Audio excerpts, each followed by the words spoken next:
Right then, we're just in a nice spot this morning sorting out some garage power. This is why you don't use Twin and Earth outside, because it's not UV rated. I mean, look at that. It is just completely and utterly broke away.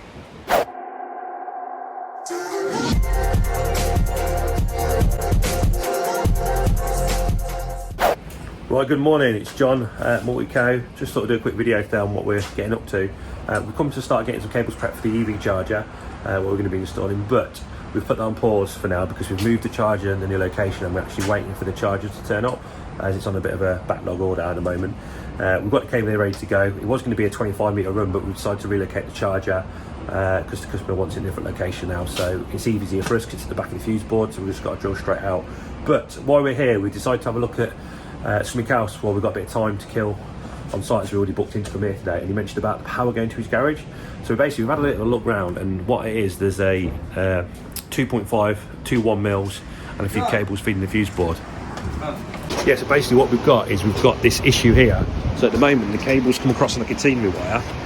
There's a 2.5 and two 1.5s. Now we've had a look on the breaker on the board.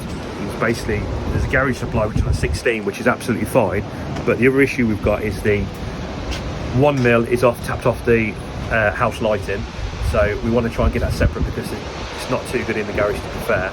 So what our thoughts were, we'll just use the 2.5 feed in the garage, put a new armoured cable on it, gland it in properly, run it into the garage and re-terminate it, and then put a few spur onto the lighting, just to power the light on a 3 amp fuse, because it is backed up by an RCBO, because it has had a board change by looks of it in the last 2 years. So that's what we're going to do. But while we're doing it, we just noticed, we're tracing the cables out, working out what's what, there's actually a light here and there's a light on the front of the garage which is here, and the problem we've got, again, it's in Twin and Earth, but that's actually fed from a light switch in the hallway. So we've got a lighting feed and we've also got a switch feed which on a different circuit coming out to this garage. So in total we've got 3 different circuits coming out. And also, while we're looking to see which way the cables are and work out which is the main power cable and which is the lighting feed, we've just noticed this up here, Twin and Earth, clipped across the top of the house. As you can see, that has completely disintegrated. Everything is disintegrated. This is why Twin and Earth's not UV rated. So this cable's a Cat 5, looks like it's doing some cameras or something. But this one here, this actually links back from that light at the front, through here, through the wall, just there, up and across, and it appears to feed this light. So it's going to be a bit of a pain because we're going to have to rejig some of the wiring around a little bit to try and sort this out. So we're going to replace the Twin and Earth to 2.5, ditch the lighting cable that comes across, and then hopefully we're going to have to cut the cables back to where it comes off the top of the under the eaves of the under the house, and then put a junction box on there, a whisker box, and do some joints in there, and then we'll replace the cable feeding the light on the wall. I think that's going to be the best bet. But yeah, it's not ideal, and as you can see as well, there's just junction boxes everywhere. There you go, cables clipped direct. Another supply going out here down to the sheds, but it is backed up by a 16 amp RCBO, which looks like it was a ring main at one point, but as you can probably guess, it's been hacked about with. So we'll have to put a few tests in this and work out exactly what's what.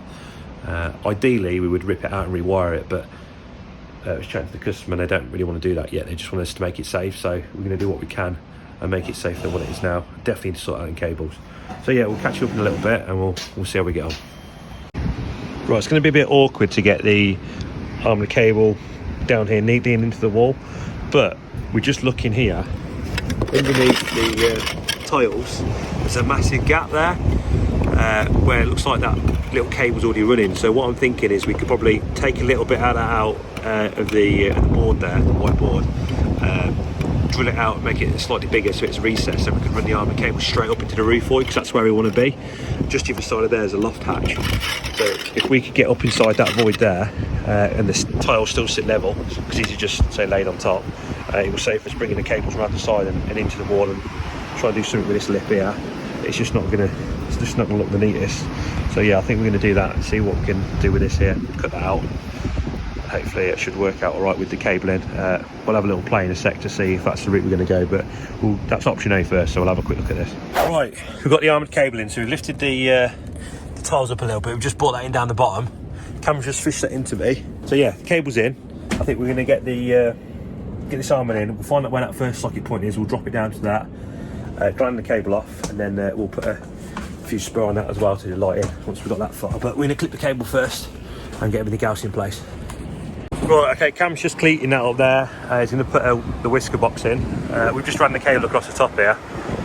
Notched out a bit of the soffit, as you can see down here, to get the cable through, because you can't see it from the other side, so we might as well take a bit of that out, and that way it saves us bringing the cable down the side. So yeah, I'm going to try and dress this cable in a little bit more, so it flows nicely into the gut and then back out again, and then that way we can pull the tiles back down. So yeah, we'll catch you in a little sec. Right, Cam's just going to talk you through how he's going to do this whisker box. Am I? Yeah, you are. Okay. I've just said to Cam, he's already started stripping the army cable. I said it'd be easier if we took that cleat off and took the box off to make it off. But he's already got a plan, haven't you, Cam? I'm already one step ahead. So what are you doing then? Because this needs, the cables are coming through a fixed point, and we've already got the armour cleated down there. Yeah. Want to put the whisker box up, put the gland in so that I know whereabouts my armoured's coming. As soon as I've marked it, get my get a score around it, take the box on, take the whisker box off, and then do it unfixed, and then once it's all done it should go up into place. So if Cam's done this right, which I'm sure he always does, he says otherwise. See, I would have played it safe and just not put the box up until I've got the armoured landed off, and then just use the wiggle room on the box and be like, oh yeah, that's fine, we've got a couple of inches there, because you know, I like to make it look perfect, make it look easy, but really we just don't know what we're doing, do we, Cam? No, half the time. Apparently. No, we'll get it all done. We should have a cup of tea in a second while Cam's finishing that off. We'll have a quick brew. I think he's going to have one as well. Right, we'll carry on, catch you in a bit. Look at this new white and black cable we've got here. Sorry, not white and black, it's actually red and black, but you know, that's what UV does to you, doesn't it? Right, okay then, so we've got the flex through here ready for the new feed for this light. We've brought that down inside of the garage, and it's going to run across the top in some Capex next to the armour cable.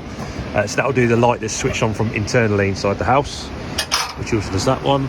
So yeah, it's not the best fit, as you can see, it's not the most waterproof thing, so we're going to make do with what we can, get it, hopefully make it square, and we'll get it waterproof as much as we can. But I think we're going to be changing the lights over in the near future anyway, because I'm about upgrading some of them along here. So we'll get that back up and running for now, and then we'll carry on. Okay, so we've got the cables through now into here. We've got the armour through at the top, and we've pulled the old cables back through. We've got the 1mm lighting feed, which feeds all the lights in here, and then also the 2.5 that's sitting here as well, which was doing the sockets. So what we're going to do is take this armoured cable, because it's already backed up by RCD and RCB on either end. We're going to terminate this into the arm cable into the end of the plastic box here. We'll put an unswitched spur on here, and that will do the lights. Fuse down for 3 amps for the lighting circuit, and then the 2.5 for the armoured will go into the fuse spur, and also the 2.5 for the existing cables that are in here for feeding all the sockets will go into that same one. So this is the best way we can do what we've got at the moment, leaving existing in. We want to put a separate board in here really, but at the stage at the moment he says he just wants to get everything up and running as long as it's safe, so we're just going to do that and keep everything safe in the meantime. As you can see from the cables, I mean, it's just twin and earth running outside is never a good sign, and I've never seen UV cables cable get so damaged from UV before, especially from the sun. There was nothing left of them. That cable we showed you was actually the lighting cable that comes to the outside lights, that's fed from inside off a light switch, comes to the outside lights, then goes back to the other outside lights. So we've jointed that through on some new cable. We've used some flex on that, put it in some Capex just to hide it and make sure it's all nice and protected from the sun, and then we've pulled in the 2.5 armoured. We've jointed it on the soffit where the existing cable comes out from the soffit, and then ran 5 metres or so just into here, so that way at least we've got power now coming across there, which isn't in twin and earth, which isn't all going to be degraded, and it'll have some sort of protection on it. So yeah, we're going to get this terminated off, and we'll get that done as quick as we can. We could probably go into a whisker box, to be fair. I did think about that, but we haven't really got any spare whisker boxes on the van, so we're going to make do with what we've got, use that box and just go from there. So catch you in a minute.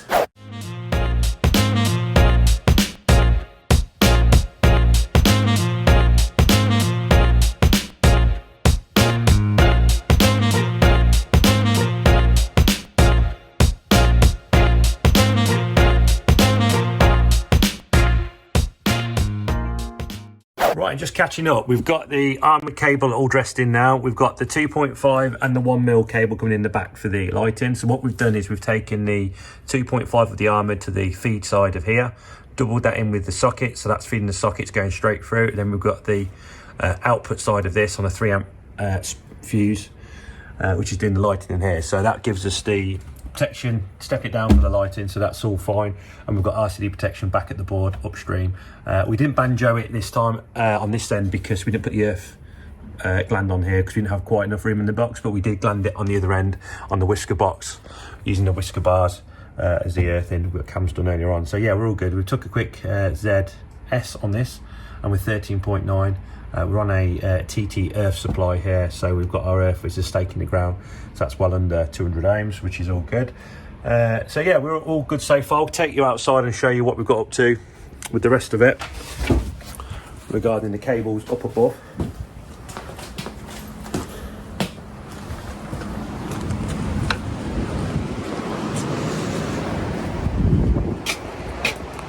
Okay, so we're up here now. This is what we've done. We've dropped the cables down the side of there, and it goes up into that roof void where we cut out earlier on. So that's tidied it up from down this point of view, because you haven't got any cables on the side here. It's all tucked away. But whisker box there, that's doing the joints for the lighting cable that used to come out here, run across the top and then back from the outside front light.